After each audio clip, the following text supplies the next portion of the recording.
ใจนี้เหงาเหลือเกินอยากจนสุดทางมีแต่เฮาคนเดียวที่หารักแล้วมันจึงเข้าใจยามที่บ่มีใครยังจะหัวใจที่มีแต่ความอบอุ่นมันก็เลยเป็นทุกข์อยู่คนเดียวแบบนี้มีทั้งที่ดีๆแต่กับอย่างนี้ปล่อยเลือกทางเดียวแล้วขอโทษครั้งนี้สายเกินไปลืมบอกแต่คำว่าบอกได้เหตุให้เจ้ายิ่งห่างออกไปสุดท้ายเลยตัดหัวใจ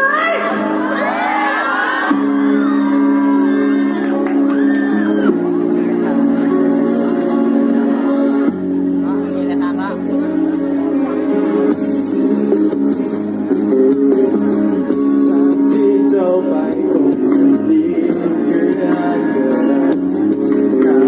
มีคนตั้งหลายพยายามเข้ามาเจ้าคงมีความสุขจากคนที่บอกที่เธอยังมีบอกให้ในเจ้าเสียใจปล่อยให้มันไปหนทางเปิดนั้นให้ในทางของเขาต่อกัน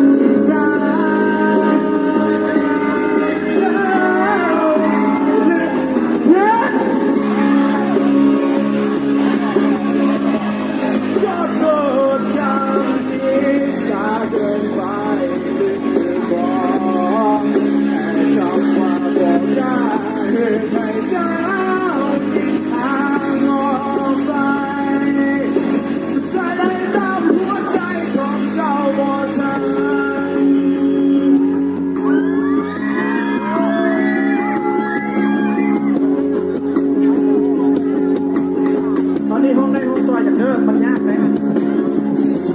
ช่วยมันส่งคืนใจ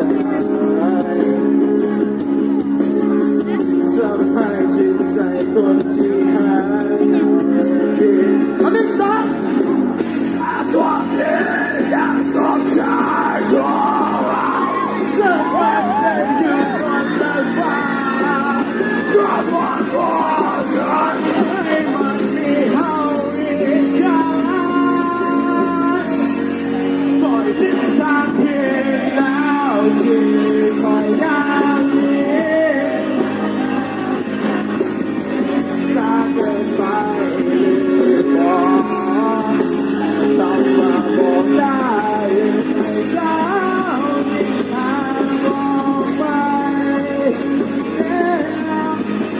เลือกทางเพียงแล้วที่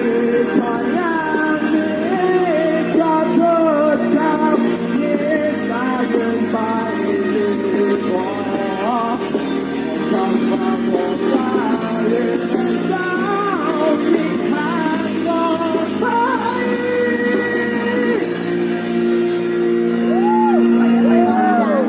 บทเรียนของเส้นทางนั้นดังเจ้า